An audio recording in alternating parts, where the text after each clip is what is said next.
ধাতু লিখতে হয়, প্রথমে ধাতু লিখতে হয়, পরে অধাতু লিখতে হয়। প্রথমে কি লিখতে হয়? ধাতু লিখতে হয়, পরে অধাতু লিখতে হয়, পরে কি লিখতে হয়?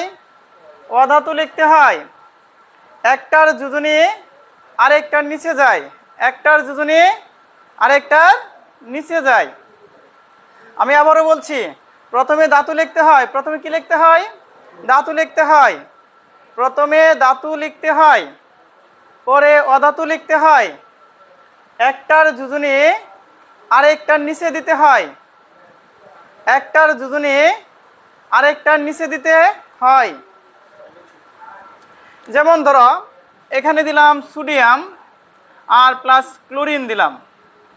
এখন সোডিয়ামের পারমাণবিক সংখ্যা হচ্ছে 11, সে কার মতো হয়? 10-এর মতো হয়। এজন্য সে কি করে?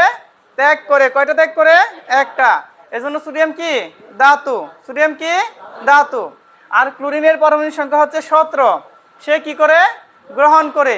কয়টা গ্রহণ করে? একটা। তো ক্লোরিনের পারমাণবিক যোজনী কত? 1। সে যেহেতু গ্রহণ করছে সেহেতু সে কি? অধাতু। তাহলে সোডিয়াম ধাতু, ক্লোরিন কি? অধাতু। তাহলে আমরা প্রথমে কি লিখবো? ধাতু, তারপরে কি লিখবো? অধাতু। একটার যোজনী আরেকটার নিচে যাবে। যেহেতু সোডিয়ামের যোজনীও 1, ক্লোরিনের যোজনীও 1, সুতরাং যোজনী বিনিময় করার প্রয়োজন নেই। এখন যদি বলি ম্যাগনেসিয়াম, আর এখানে যদি ধরো ফ্লোরিন দেই, জুই দাঁড়াও, বলো ম্যাগনেসিয়াম কি ধাতু না অধাতু? ম্যাগনেসিয়াম ধাতু।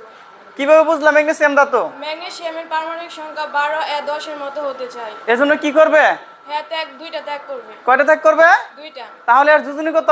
2। আচ্ছা, গুড, বসো। এখন ফ্লোরিনের দিকে তাকাও। ফ্লোরিনের পারমাণবিক সংখ্যা 9, সে কি করে? একটা গ্রহণ করে। গ্রহণ করে 10-এর মতো হয়। তাহলে ফ্লোরিনের যোজনী কত? 1, সে কয়টা গ্রহণ করে? একটা। আর যেহেতু ফ্লোরিন গ্রহণ করছে সেহেতু ফ্লোরিন কি? অধাতু। ফ্লোরিন কি? অধাতু। তাহলে আমরা প্রথমে লিখবো ধাতু মানে ম্যাগনেসিয়াম, তারপরে কারে লিখবো? অধাতু মানে কি? ফ্লোরিন। একটার যোজনী আরেকটার নিচে। ঈশান দাঁড়াও, তুমি বলো অ্যালুমিনিয়াম আর অক্সিজেন যদি বিক্রিয়া করে তাহলে কি হবে? অ্যালুমিনিয়াম ধাতু না ধাতু? ধাতু। অ্যালুমিনিয়াম ধাতু কিভাবে বুঝছো? অ্যালুমিনিয়ামের পারমাণবিক সংখ্যা 13, সে 10-এর মতো হবে। এজন্য কি করবে? এজন্য সে 3টা ত্যাগ করবে। 3টা ইলেকট্রন ত্যাগ করবে। এজন্য অ্যালুমিনিয়াম ধাতু যেহেতু ত্যাগ করছে। আর এর যোজনী কত? আর যোজনী 3। গুড। আচ্ছা, অক্সিজেন ধাতু না ধাতু? অক্সিজেনের পারমাণবিক সংখ্যা 8, সে 10-এর মতো হবে, 2টা গ্রহণ করবে। এজন্য সে কি? তাই অধাতু। অধাতু। আচ্ছা, প্রথমে কাকে লিখবা? প্রথমে ধাতু। তাহলে প্রথমে ধাতু হিসেবে কাকে লিখতেছি আমরা? অ্যালুমিনিয়াম। তারপরে কাকে লিখবো? অক্সিজেন। একটার যোজনী আরেকটা নিচে। আরেকটার নিচে। তাহলে অ্যালুমিনিয়ামের যোজনী যাব অক্সিজেনের নিচে, আর অক্সিজেনটা আসবে কি? অ্যালুমিনিয়াম। অ্যালুমিনিয়ামের নিচে। গুড, বসো। তাহলে আমাদেরকে এই